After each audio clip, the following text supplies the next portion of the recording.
Since the dawn of time, man has been curious. And for almost as long, the Vibes Broadcast Network has sought the truth. Investigate, discuss, explore. Okay, maybe in other episodes, but this one is just listen to the vibes. The views and opinions of our guests may not necessarily reflect those of the host or the Vibes Broadcast Network. Listener discretion is advised.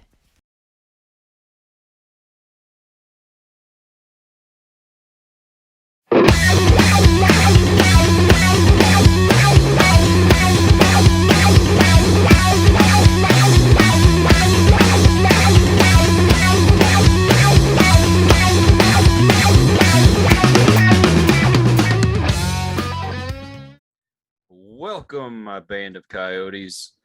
This is another episode of Listen to the Vibes, and from the band Diablo Dukes, I have here Mr. Peter Thomas, and we're going to learn about him, going to learn about the group, and have a great conversation. So I'm going to let him start things off by talking about him. How are you today, sir? I'm doing good. How are you doing? Man, I'm wonderful. Tired, but I'm wonderful. Oh man, I hear you on that one. Cool. Well, it's a pleasure to be here. Thanks for the invite. It's I nice appreciate to meet it. you. Yeah, for sure. So, well, I guess an introduction about myself, and then maybe we can talk about the group a little bit more. Yeah, I'm born in. I was born in Poland, of all places.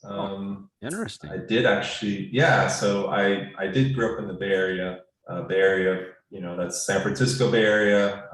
Actually, more in the Silicon Valley area, which is more of the South Bay, Mountain View to be exact, which I like to call Google Town because that's where Google actually headquarters is now.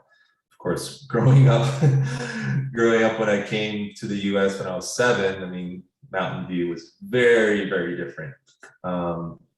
There's a famous amphitheater in the area called Shoreline Amphitheater. I remember seeing all sorts of bands there in high school, and it's funny that now Google is like literally where we used to have the parking lot for that amphitheater. The amphitheater is still there, but Google is there.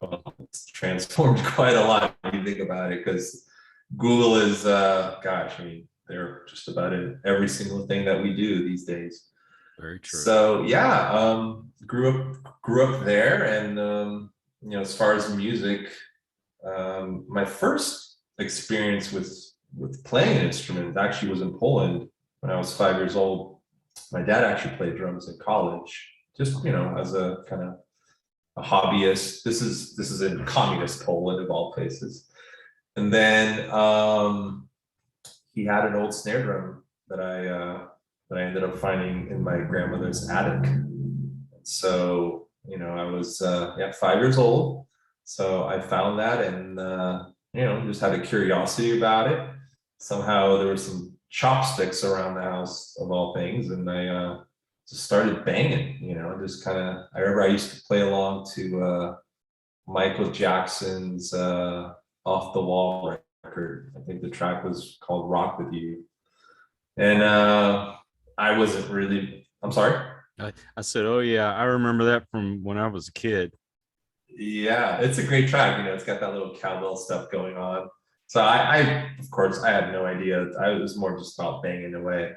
And so that was the first experience at 5. And of course, then we moved, the whole story of us coming to the US. Well, that could be a whole podcast in itself. I don't want to get too deep into that one because we'll just talk about that the whole time. Then yeah, once we got to the US, of course, any thoughts of music or any thoughts of playing an instrument was kind of out the door, just because adjusting to a new country was, even though you're a kid, you're still kind of like, wait, what's going on around here? But then in 5th grade, I think they had the typical thing, we have the school band. And they kind of ask you like, oh, so what do you want to play? and I wanted to play the drums. They actually said, well, we already have 3 drummers, but there's a slot in the trumpet section. So I was like, but then luckily a week later, like, actually we can get you in there for the drums. So fifth grade band, your typical, just get a snare drum, you play Mary Had a Little Lamb and all this, the other classic songs you'll probably play in school band at that point. And then it just kind of kept progressing. In 6th grade, I actually ended up getting a drum set, because I remember in school band in 6th grade, we had a song where it had a drum set part. So it had your right hand doing the cymbal, your left hand doing the snare drum, and then a bass drum. But we had it split up where, one guy would be playing the bass drum with the mallet, and then I looked at it, I was like, wait, I'm supposed to do this hand and this hand? Like, that's so different, because usually it's always just Mary Had a Little, right? And so and the band director was like, no, that's actually that's a beat. And I'm like, a beat, really? So at that point, I was like, wow, I was fascinated. And yeah, my dad ended up getting a drum set for Christmas. And actually, looking back on it now, it was a great Ludwig Blue Oyster, like straight up Ringo replica. And back then in 6th grade, I just saw it as like, oh, it's a drum set, right? Of course, now being older and understanding the legacy of Ludwig. So I kept it for about a year, but anybody who's junior high is like, I just want more drums. I want more things to hit. So I was just like, I want more stuff. And so I can't even believe I did this. We ended up selling that drum set. I ended up buying a CV700 because it had more drums and more cymbals, which any drummer listening, like, wait, you sold a 1960s Ludwig drum set for a crappy CV700? It's like, yes. But you're young, so what do you know at that point? And yeah, it just kind of kept growing and growing. I had lessons. I started to, figure stuff out more, started playing in some bands, played in a jazz band in high school, had some bands with some friends of mine. And it was just something that I was really interested in. I kept at it. I went to UCLA. I ended up majoring in ethnomusicology, which was an interesting major. I'm glad I did it in terms of, UCLA was a great place to go to school. Met a lot of people that I'm still friends with, a lot of musical connections. I did end up kind of doing more of almost like a jazz studies emphasis over there. And after college, I've always been playing, but I knew that being a working drummer musician, I didn't think that I was really going to be making a sustainable livelihood. Sure, I could be the starving musician, but I was also like, well, I don't want to be playing for $50 gigs every night. So I got into like recording engineering. Okay. I got into the whole post-production thing. I ended up, and this is something I didn't study in school. I had no background as far as recording, all of that stuff, but this was like 99, and through a couple connections via UCLA, I ended up getting a job as an assistant to a film composer. Well, actually more like a commercial composer in the LA area. I was still living there. And I just started teaching myself stuff like Pro Tools, and just one thing led to another, and then before I knew it, I was working at a recording studio. I ended up moving back up north to the Bay Area. I worked at a recording studio. That went on for a few years. Then I ended up becoming a Pro Tools instructor, and then that ended up shifting into where I actually worked on Guitar Hero. Oh wow! The Van Halen one. Cool. Which is actually where, if Seth Chaplow was here, the guitar player Diablo Dukes, that's where I met him. That was because he was in charge of doing the guitar stuff, and then I was in charge of the drums. When I say in charge, like we were using the masters from Van Halen, so we weren't like re-recording the music like they did for the first 3 Guitar Heroes, because at that point the labels didn't want to hand out the masters yet. They weren't comfortable with it yet. So, well, you can re-record the song to put into the game. And of course, once it started becoming a phenomenon, the labels were like, oh, actually, you know what? You can use the masters. So yeah, we worked on Guitar Hero Van Halen. I actually met Eddie Van Halen. He came to the office one day. Freaking cool, man. Yeah, I mean, you know, he did like a tour just around the building. So I just said hi to him. That's about it. But that's where I first, you know, became friends with Seth, and I think that's, I'm trying to remember. Of course, Seth knew Steven from, I think they went to they took some music classes at a community college.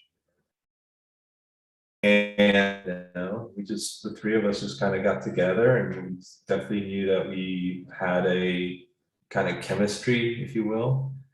Guitar Hero ended in 2010. Seth kind of went on to some other stuff, and then I ended up actually working for Disney, which is what I've been doing for the last 10 years. I'm a sound designer for them. Oh man. Yeah, so I like to say that's my day gig. You know, that's what I do. That pays the bills. So yeah, drums is something that I always do. You know, I mean, I won't ever stop playing. So the Diablo Dukes, I guess you could say in 2000,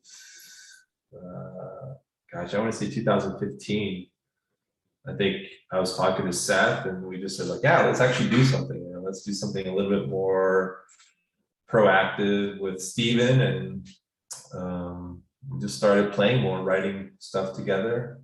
We put out the first EP, which has like Brown Jug, I think in 2016, I think maybe. And then, you know, we start playing shows, and then we wrote a couple more tracks for the next EP. After that, which I think was in 2017, that has Triceratops. And we still have some stuff in the can that right now, I've always been the one who's pretty much recorded the stuff, mixed it, you know, I'm the one who kind of assembles everything. Right. And I do have, I think we've got about 4 tracks that we've got somewhere on my hard drive. I moved to LA in 2019. And, you know, just my studio situation as far as like having a place to record drums has been a little bit limited. So it will happen, I like to say, maybe next year. I'm trying to buy a house down here, but it's been a little bit of a slow process. So, but we still play. We still, I mean, we haven't played a gig since, I don't know, maybe early 2002 or 2008 or late 2018. I wouldn't say we're really that active right now in terms of doing things, but I feel like it's one of those things, you know, people just take a break sometimes from doing things, but I'm sure we'll figure something out. I mean, I miss playing with those guys, and we used to have such a, I think it was like every Tuesday night, I had a rehearsal studio because I lived in San Francisco.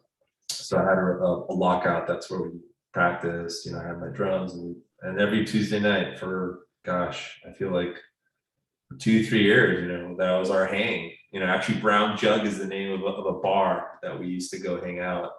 That was like our thing, you know, we'd always, because my rehearsal studio was not in the best part, as most rehearsal studios are always like the crappy part of town, right? That's just like that's the typical musician story. So it was in this part of San Francisco called the Tenderloin. But it was pretty much the only lockout in San Francisco, I think. Actually, it wasn't that far from just, you know, being able to get there by public transportation. So yeah, we get together, you know, like 6 o'clock, go to a bar, have a few drinks. Of course, some nights it was like we just end up staying at the bar longer than we should have, and then should we actually go play? We're like, sure, let's go play. Some of the personnel changes over there with the band happened, and so I was saying to the guys like, hey, well, why don't we? Because I mean, Steven plays. I don't think he does it anymore, but he was playing like in a Journey tribute band. And he's done other gigs as well. And then I know Seth was used to play in a soul cover band. Yeah, so we ended up doing, I think we played like probably once a month. I mean, I was living up there too at the time. And everybody was there in the area. So it just was a lot easier. But then when I moved to LA, we did it about every other month because it wasn't the most lavish gig. And it definitely was a bit of a chore setting up and everything, but it was fun. It was great fun. We still played together, even though we were playing Aretha Franklin and Bill Withers. So I refer to our stuff as like Olympic rock when I say Diablo Dukes, right? That's the stuff. I mean, right. Seth he's a shredder. I call it that because one time we were playing at some bar. I don't remember things. Someplace in Concord, and then somebody came up to us and after the gig and said, if like music was an Olympic sport, you guys would get gold medals. And I remember just thinking like, oh, because sometimes people ask me like, well, what do you guys sound like? I'm like, I don't know, like it's Olympic rock, because it's definitely like I mean, Seth just has that technicality, with the guitar. Same with Seth. I mean, I think out of the three, I'm probably the least of a shredder, choppy guy. I'm not a very, I probably am the more, those guys are the shredders. I'm not the shredder guy. So, but you're just trying to be modest. I mean, and my brain doesn't think, my brain doesn't think that way, but as far as like complexity of notes, and so I'm always just trying to keep up with those guys. But that's kind of where we're at right now, as I was saying. I mean, I hope that, gosh, I mean, me myself, I have not played a gig since February of last year. Oh wow. Yeah, I mean, I think also for me, my situation right now, I mean, I'm work is like the Disney stuff has been so heavy as far as workload. I'm also been trying to buy a house down here, and of course that takes up a lot of my time as well. And so a lot of my gears and storage. So I think right now it's just, I mean, time wise for myself. When I did get down to LA, I was finally things are starting to kind of happen as far as musicians and meeting stuff, and then all of a sudden COVID hits and everything kind of got put on pause. So it's going to come back. Of course, I mean, it's just one of those things that will happen. And I still have my V drums that I hit every day just to keep the chops up, because if you don't use it, you lose it. Yeah. But yeah, that's kind of like where we're at present. Yeah. So how'd y'all come up with Diablo Dukes? So Diablo, to start with that, there's Steven and Seth met at a place at a junior college called Diablo Valley College. Okay. And that's in this East Bay of the Bay Area. I think it's there's a mountain actually called Mount Diablo, and I think it's next to Danville or San Ramon. I don't remember the exact town. So they named a college called Diablo Valley College. So there's that Diablo, which is just a cool name. And then I remember we were thinking of what was it like? There's that one soul band. Is it like something called Kings? I don't remember. Like Kings of Leon or names that the whole idea of of kings and knights and stuff like that. Like it's not like any of us are into the Renaissance fair or anything like that. But we just thought like, oh, well, they like the word Diablo and then just dukes. And so I think we're just throwing around like knights, kings, and like, what about dukes? And so and then, you got just the way it worked and the way it looked. And so it was pretty cool. Oh, I think I it was like probably just, yeah, it was probably decided of, again, we were probably at a bar somewhere just throwing ideas around. I think I'm trying to remember if we ever used the name before that. No, because we did a couple of gigs prior, I think at some warehouse parties, and I don't think we really had a name. We just probably just showed up and played. So yeah, that's the name. But I like it. It's cool. It's a cool name, and nobody else had it, which is good. That's always the thing. One thing with band names, that's a you plus. have to go on the internet. Yeah, you go online. You're like, oh man, some band in Pennsylvania already has it, and so we were like, well, there's probably nobody. Diablo Dukes is pretty original. I doubt anybody has it. So sure enough, it worked out. Yeah, well, a friend of mine, and I believe he had moved out to LA. I reached out to him, and I'm like, man, I'm starting a new paranormal show, and it's on a network, and I need a cool theme song. I said, do you know anybody that has some music, or can you come up with something? Because he's a musician himself, and he says, hey man, check these guys out. Cool. So I heard y'all's music, and I'm like, okay, this would be perfect. Oh, That's when I heard Brown Jug. Oh, cool. And so I told him, I said, can you find out if these guys will let me use it?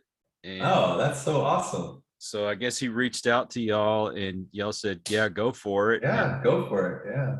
And so, yeah, that was my theme song. And, unfortunately I left the network. It was just too much work for me to do, but I still have those videos up on YouTube. Oh, cool. And that's so awesome. Well, and I had went ahead and purchased y'all's music, so that's awesome. That's how I uploaded it on my phone. Yeah, I had Triceratops on there too. Yeah. And when I was trying to revamp my outro on my positivity show that we're doing, I said, man, this would be cool to end the show. So I put that in there. Right on. And of course, I put y'all's names up at the end so people know what to look for. Yeah, thank you. That's awesome, man. Well, I thank you, man. It came in really handy, and it's wonderful. So I have 3 of your songs uploaded on my phone. And a lot of times when I'm driving around, I'll put on my my YouTube and listen to some podcasts while I'm driving around. Yeah. And for some reason, when like a commercial comes on, the video will stop.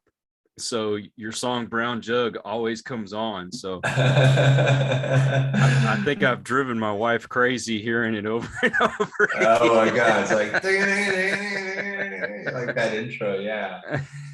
Yeah. That song is, all of those songs are, I mean, it's interesting. A month ago, I just played through like 2 or 3 songs, just, like part of my practice regimen. I was like, oh, I haven't played these in a long time.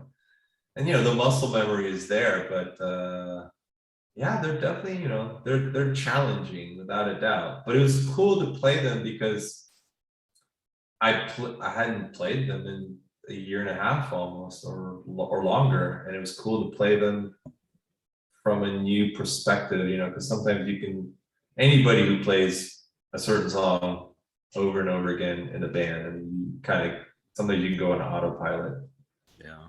I remember there was a point, because we weren't, I don't know, whatever reason, maybe we didn't rehearse or something, or something was happening. We just weren't rehearsing. And yeah, it kind of got to a point where I remember we would play a gig. We hadn't played together in 3 months, and we were able to go up on stage and just play the songs, which was kind of like, oh wow, like, because some of those songs can get pretty technical.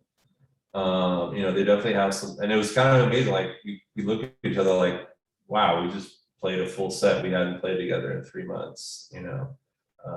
Yeah, I could tell. So that you know, tell so the that was difference. kind of cool.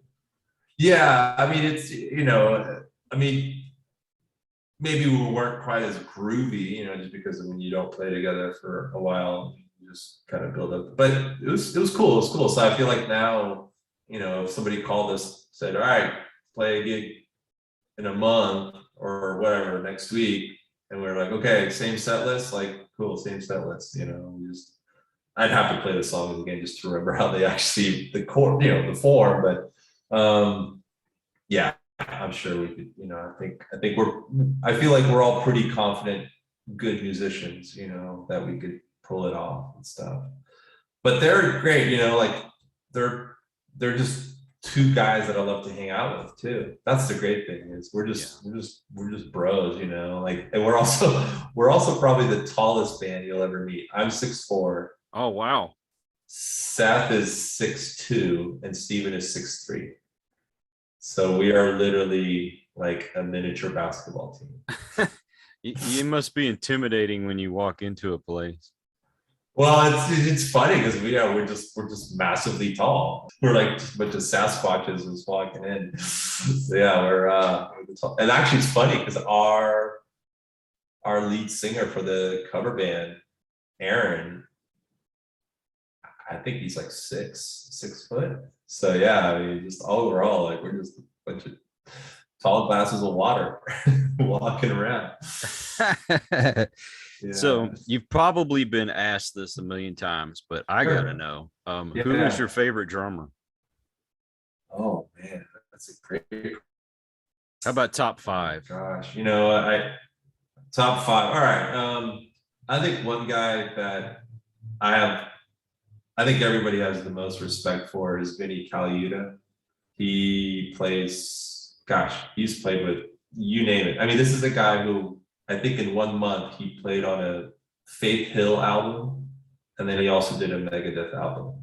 Oh, So wow. he's a chameleon. I mean, of course, he was doing Megadeth as a session drummer, like he wasn't a part of the band. Mm-hmm. I think that's what Dave Mustaine like fired everybody. He's like, I'm gonna make a record. So Vinny Colaiuta, I think, is a guy who he's a chameleon, but he's also somebody who can be a chameleon but also sound like himself. Sometimes guys who are chameleons, there's so much of a chameleon you can't even tell that it's them. So you got someone like that. I think my first idol was Stuart Copeland from the Police. Oh, I love Stuart Copeland. I was a huge Police fan growing up. So yeah, him. I mean, he's a guy that now, do I listen to him a lot?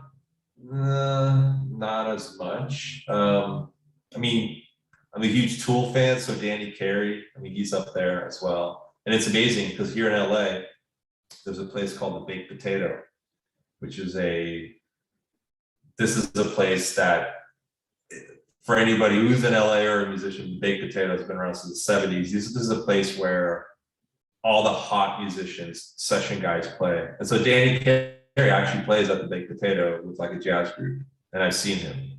So we're talking about, imagine going into a dive bar, your typical dive, because this place literally looks like a dive bar, Mm-hmm. and seeing like somebody like Danny Carey just playing with a jazz group.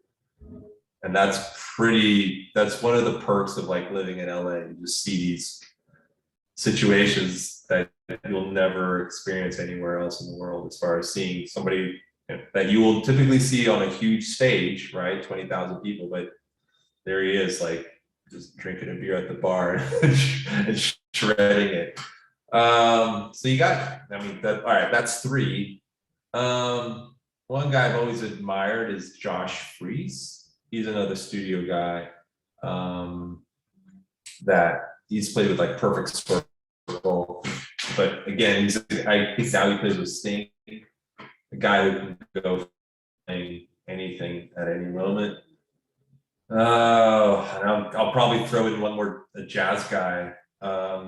Someone like Tony Williams, played with Miles Davis. So yeah, he's a pretty, some of these guys aren't, I know a lot of times, people, oh, you're John Bonham, you're Neil Peart, these are the guys who are more the, whenever they make up the top, your Lars Ulrichs, or I don't know, all these other guys that typically come up. which I admire. I think everybody out there is so great at what they do. So I think if you're at any high level like that, you got to be doing something right.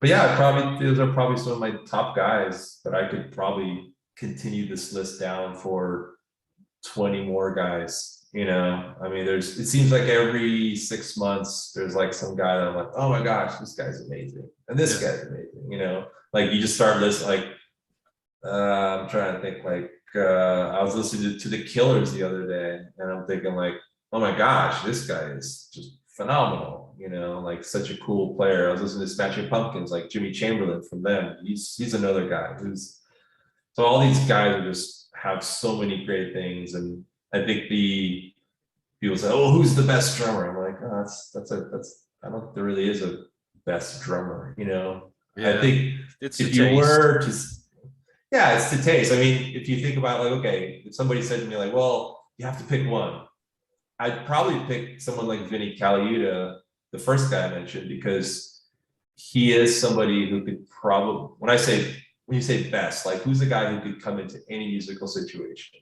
and make it work, right? Yeah. I mean, the first guy I idolized was Stuart Copeland, and not to take anything away from him, but he couldn't go play with Megadeth, you know, he couldn't go play with Shania Twain, like he couldn't, not like, I don't think he could come into it and fit the role. And if you think about like an actor who can go do comedy and then do Shakespeare and then do like an action, it's like some actors just can only do, I'm good at comedy or I'm good at drama. And then you've got the actors who can just do everything, but they're also good at everything too. They don't make you go like, oh wait, that guy's trying to play this music, but it sounds kind of weird. So yeah, I think someone like Vinny is a guy who, that's why he's played with Sting, with Frank Zappa. I mean, his discography is, it's incredible, you know. Oh, I'm a huge Zappa fan, and I'm working on getting Bunk Gardner on the show. Oh, awesome. Yeah, that's sweet. Yeah, I mean, I think Vinny played with Zappa in late 70s, I think. Yeah, who didn't play with Zappa? That's the question. I think Terry Bozzio played with Zappa from like 74 to 77. And I think Vinny came in at like 78 till 81 or something. And then he went from Frank Zappa to Joni Mitchell. Oh, it's like, that's a difference. Exactly, right? And then he was actually the drummer on the Joan Rivers show, which was on for like 2 years or something like that. I should send you a link. I'll send you a link Vinny. There's like this one compilation video somebody put together of all of his drum fills on the Joan Rivers show. So yeah, I mean, it's amazing because you think about all the times you'll probably hear him on the radio, you know, that, oh yeah, it was him. That was, you know, that's Vinny.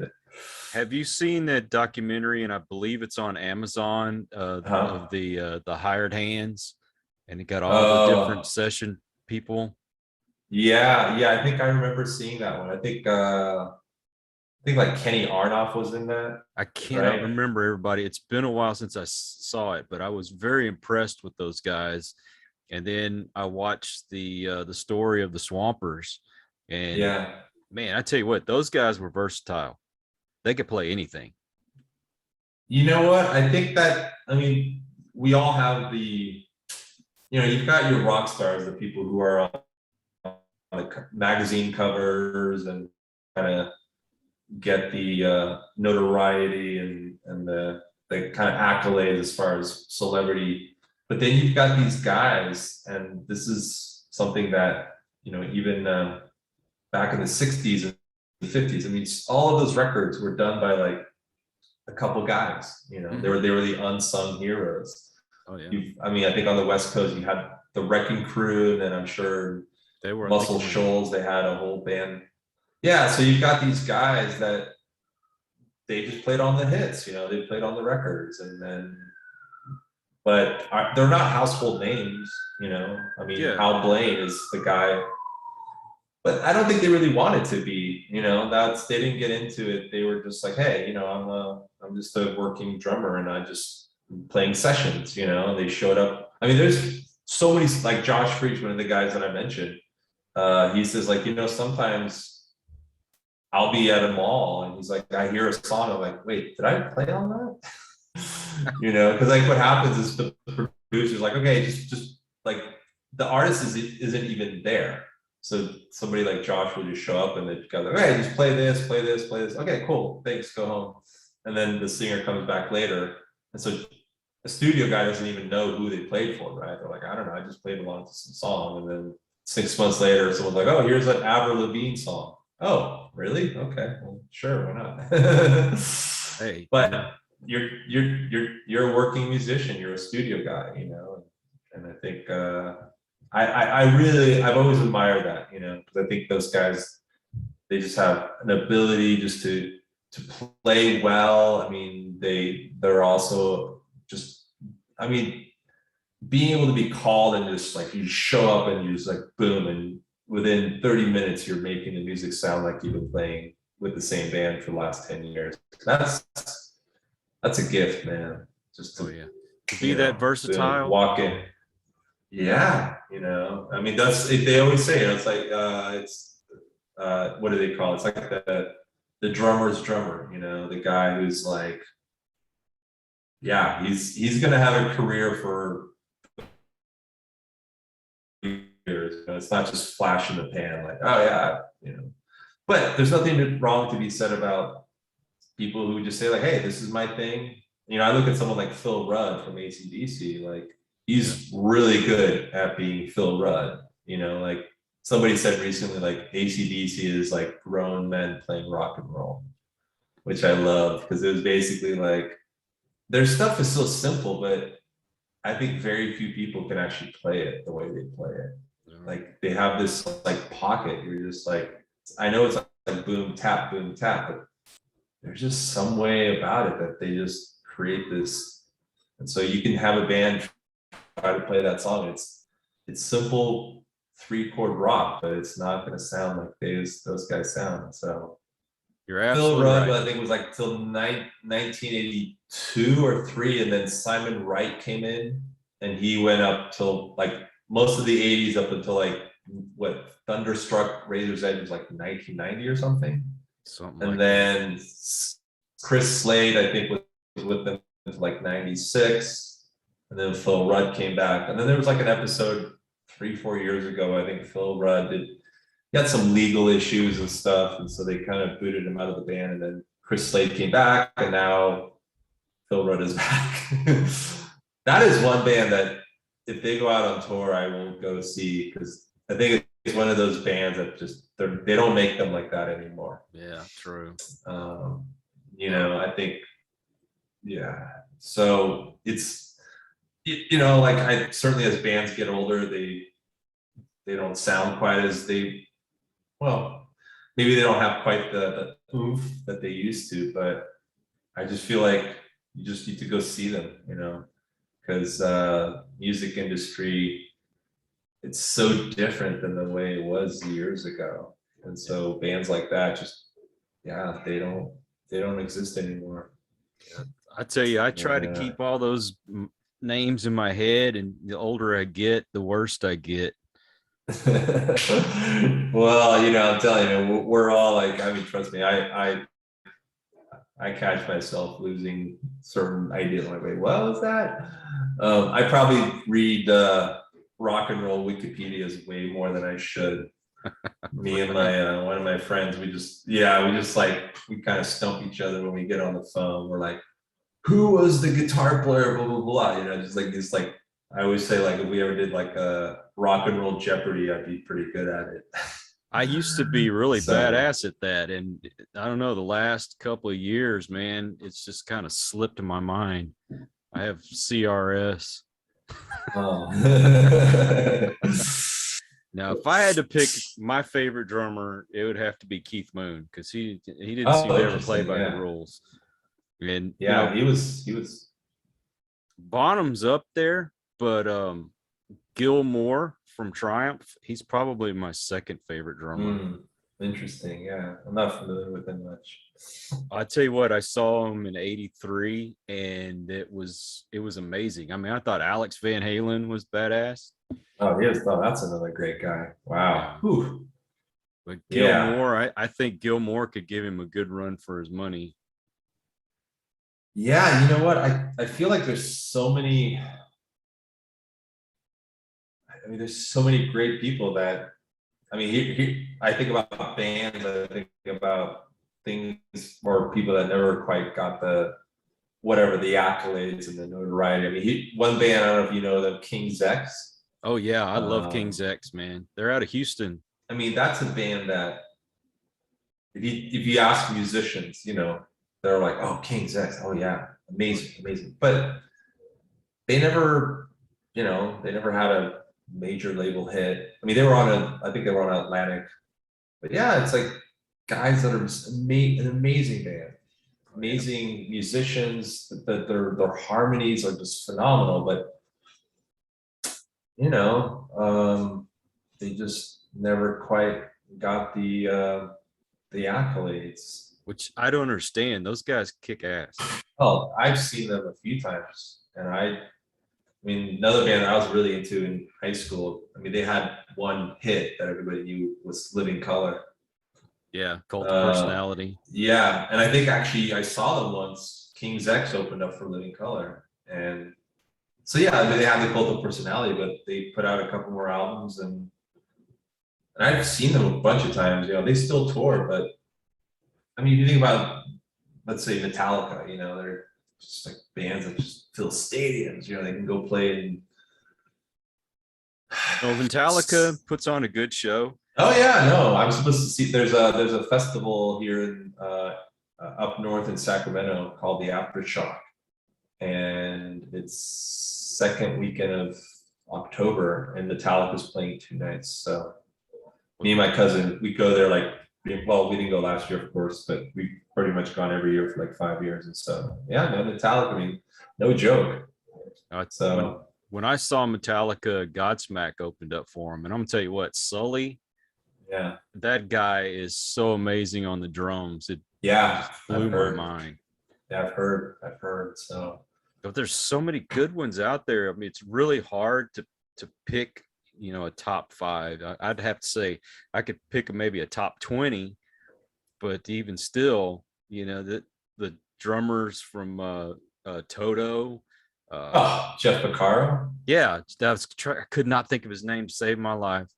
And let's see, I was just thinking of somebody else. Oh, I watched the documentary about him, and it really made me admire him a lot more as Randy Castillo. Yeah, I saw that one. Yeah, Man, yeah, felt so bad for him, passing yeah, away the way he did, and he was such a great person. yeah. I mean, that's the thing, man. There's so many, and you know what? Now with now with YouTube, man, you go online, it's like there's like some 13-year-old kid in Japan. And you're just like, wow, well, forget it. You know. I know. I saw some like 6-year-old kid sitting there and jamming out the stuff. Of like, I would never learn that, and he's sitting there just like it's nothing. So what's he going to Yeah. be like when he's 20? Oh man, I don't know, man. It's nuts. Wait, so what instrument? I'm sorry, I haven't asked you. What instrument do you play? I play the radio. Oh, you got the dial like. Yeah, I mean, I have a bass, but Yeah. I'm that guy who barely knows how to play Smoke on the Water, and Okay. Yeah. Well, you're a music fan, I can tell. oh, I That's love music. That's basically my life. I mean, I've had musicians in the family. yeah.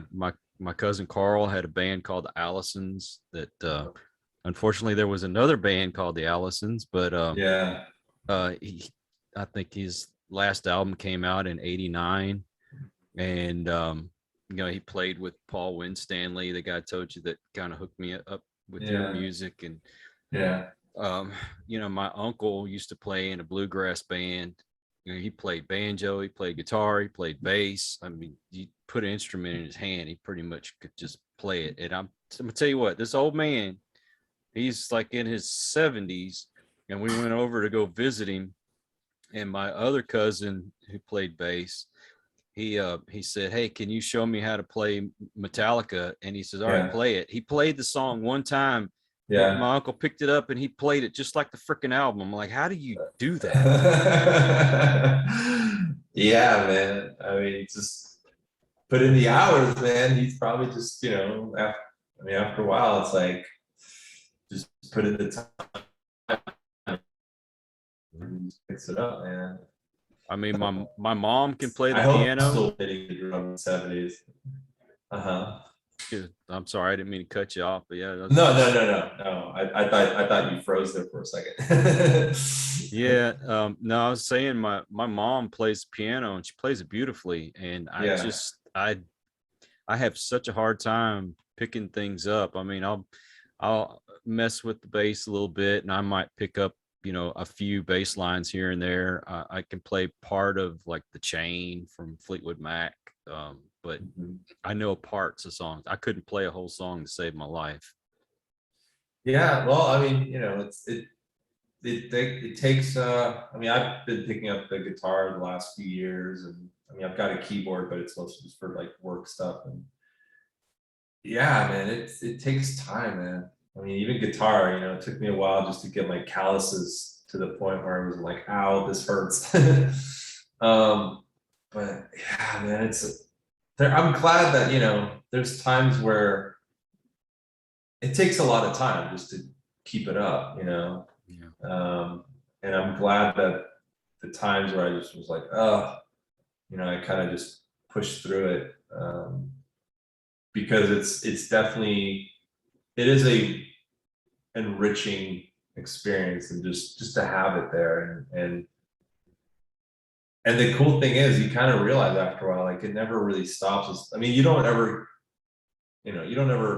hopefully you never say to yourself like, well, that's it, I've learned everything there is to learn. Because man, I mean, we've talked about rock drummers, but if you think about, like, God, then there's funk drummers, and there's jazz drummers, and you talk about Latin guys. I mean, that's a whole nother, man, I don't even know that well, but you got guys there that are what? I mean, because they're doing things where they got their feet playing like clave things with the left foot, and they're doing, like, you talk about independence, like, I admire anybody that can do all that. oh, like, I mean, the last few years, I mean, there's this one guy, he's more of a, how would you call him? He hasn't really played with any like artist per se. Like, I mean, his name is Thomas Lang. And if you go online, you watch his YouTube, I mean, he's just like a freak, like just a freak as far as like the technical things he does. Yeah. And I mean, you're just kind of sitting there going like, I can't even wrap my head around what's going on here. It's just like, he's got patterns. He's doing things with his feet. You're just, you think people think like, Metallica's like, right? The one, like, one. Yeah, like that riff pattern, like, that's like nothing like what this guy does in terms of just like craziness. You're just, it's just, and it just seems like the bar just keeps, it's like, then the next guy comes along and he's just doing something even more insane. And now with the internet, you're just like, what? It's almost like it is an Olympic sport. It really is. And I kind of feel that way when I see Steve Vai in concert. Yeah. Whoever's playing drums for him, and he's always somebody different, but the guys that play for him, they're remarkable to keep up with him. It is, man. I mean, it's a whole, yeah. I mean, and we talked about Frank Zappa earlier. Yeah. He changed up his music so much. If you didn't keep up with what he was doing, because I mean, what 1 minute they're playing like a reggae beat, and the next thing they're playing like some kind of doo-wop, and then there's like a rock, and it's just always different. And you have to be versatile to do that. All the musicians in that band, you never know what he was going to do. Yep. And that's where Vinnie Colaiuta started his career, And so, yeah, I mean, all those guys, anybody who went through the Frank Zappa school of knocks, hard knocks or whatever, you can't be can't just kind of phone it in. I mean, and I think, it's like but then I also look on the complete other end of the spectrum of, if we go back to someone like Phil Rudd, I mean, Phil Rudd he could play with Frank Zappa, but he does what he does so well, and I think about other drummers that are more simple and I don't know, like Larry Mullen Jr. from U2. Yeah. I mean, I see that band as like, none of those guys would be like studio musicians, No. None of them but they're just good at being U2. Like nobody will sound like U2 with those four guys. Yeah. But I don't think Larry Mullen Jr. would be like, oh yeah, I'm going to come in and play a reggae song, or like I'm going to become a reggae session drummer. Like, no, he's just like, I play U2 and that's what I'm good at. And it's like, that's why they sound the way they do, man. Oh yeah. So yeah, I think there's just like, I think it's about I always think about it, it's almost like sincerity in what people are doing, It's like Phil Rudd is sincere about what he does, and Vinny Colaiuta is sincere about it. And I think if somebody sounds sincere in what they play, whether it's fast or slow, that's really kind of what makes the difference. Yeah. Well, the change ups and everything, if you can switch like some of these guys can, it's awesome. But you got these others that they play strictly one kind of music and that's it. And you just can't see them playing in another band. They're great at that band, but they're not going to do great in another one. Yeah, no, that's true. And it's I mean, and sometimes you see it where I'm not trying to think of some guy will play with one band and then they'll go in another, and I don't know, he still does the job, but it's not quite, there's like that secret sauce. Or I don't know, man. It's not quite there. Like, it just doesn't, whatever the chemistry of how they approach the music, and that is the hardest thing, because it almost doesn't even. It's not even about like, well, this guy's good or not. I mean, it's just like there's something in the way they play, and it just doesn't quite mesh with what's going on stylistically. I mean, if you took the Police, you took Stuart Copeland out and you put a guy in, and the guy could play his parts, but I don't know, something would sound different. It wouldn't quite have that missing ingredient that makes the band sound what it sound like. So yeah, that's interesting. It's a never-ending quest. Yeah, I'll tell you that. That's no lie. Well, man, I know you're probably burning up. You ain't got no AC over there. Well, luckily it's cooling down, but yeah, I'm. Anyway, I won't get into the whole AC. It has been a little bit of a challenge here. It's not too bad, but it is August, so. No, I was gonna say, man, you guys. I mean, I play your music on my show, and it's only proper that I have y'all on the show. And thank you in person. That it's been really, to say the least, a blessing to be able to put that into my intros and outros, and I hope that people will enjoy it as much as I do. Wow. Do you guys have like a website or social media that people can follow? Yeah. It's going to be just diablodukes.com. It's pretty simple. So just the name.com, all one word. And then on there, we have all of our social media buttons. So it's probably the easiest way just to go from there. So yeah, there's a Spotify link, I think, on there. But yeah, diablodukes.com is the best outlet because the music is there. You can stream it, but also if you want to go to Spotify, I think I'd have to look at, there's a bunch of links there. So that's the easiest I can't remember if I bought it off of Apple Music or if it was on iTunes, but I bought all three of them on there. Oh, awesome. We have we're pretty much on, was it Google Play, iTunes, Apple Music, Spotify, you name it. I think like most artists, we use like a digital distributor.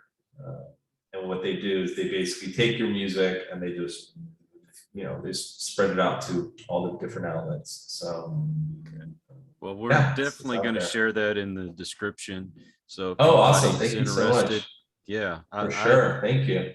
I definitely encourage y'all to check them out because I love the music. I think that a lot of you will love the music as well. These guys are talented, and hey, I like I said, I have to thank you for my outro. In fact, it'll be playing as soon as we get done. Oh, awesome, man. Well, thank you we appreciate that you're using our music and, that you enjoy it. I sometimes think about it that we didn't set out with this band to, what we do is not pop music, we're not trying to get on American Idol or anything like that. And it's cool because I sometimes get these Spotify monthly emails and you can click on your whatever artist profile and it shows you like how many songs have been played and where they're playing it. It's like, it's crazy to think that something that I recorded in my rehearsal studio and I like mixed it in my bedroom, and now some guy in Brazil is listening to it, or some guy in Turkey is like listening to it. And like I'm talking, like you're using it on your podcast, or I'm just like, wow, like it's cool, someone's like listening. Because sometimes I think, it's like for anybody who's not like in the big leagues, you're just kind of doing your music for yourself, and then to think about like, oh my God, there's like some, like the fact that this song has been played, I don't know, 6,000 times. I'm just like, really? Like, that's amazing. 6,000 people have, it's been played 6,000 times, and there's people in foreign countries listening to this.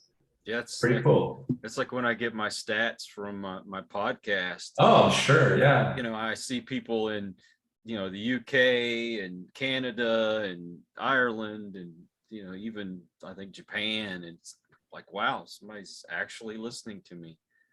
It's pretty phenomenal. Yeah, it's a cool feeling of like what I do actually kind of is worth it, or I mean, at the end of the day, I mean, it was done from a point of like, yeah, this is gratifying for me. But the fact that somebody else, like the fact that you use it as your bumpers for your show, and like, wow, that's pretty cool. And you decided to use it. Like I mean, I wish the other guys were here so we could kind of be all like, hey, that's pretty cool.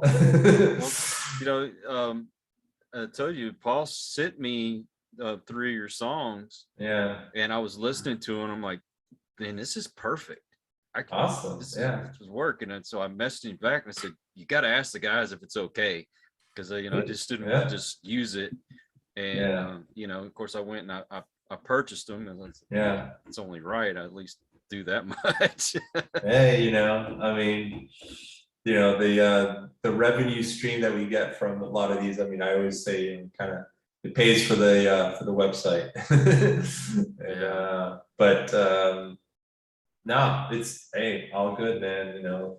People enjoy it, man. That's awesome because we had a fun time putting it together, and I still, when I'll look back on the things that I've done, I'm like, wow, it's like I had a cool couple albums that I put out with some friends, and like some music that you're like, yeah, man, this is, I'm proud of it. I'm proud of what we were able to play, and it was something that was original, something that was definitely like has some level of complexity to it. So I mean, hopefully we should, I mean, once things kind of settle in a little bit more, hopefully I can get to putting together the next couple songs, because I think we got at least 3 or 4, and who knows in the future, if things work out. I mean, I'll be living here, who knows where the other guys will be living, but maybe we start collaborating more and putting stuff out. Because it's fun. It's fun. It's two guys that I have a fun time playing with. So, all right, I want to thank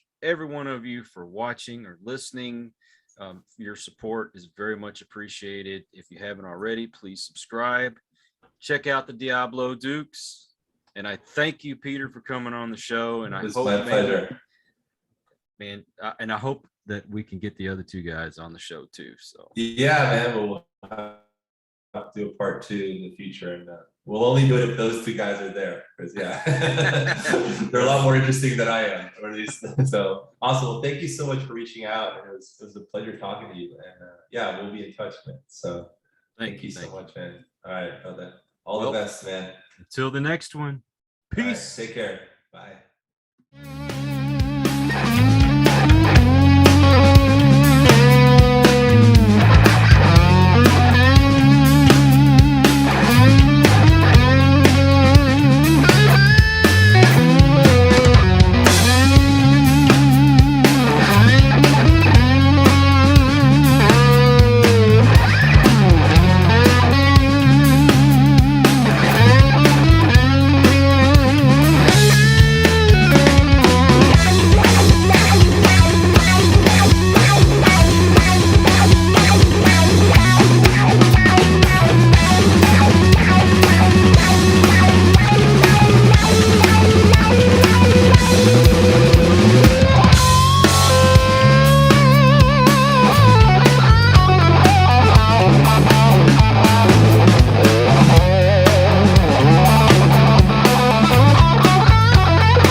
We hope you enjoyed this episode of Listen to the Vibes. You can catch us on Buzzsprout or wherever you listen to your favourite podcasts, and on YouTube. Follow us on Facebook at The Vibes Broadcast Network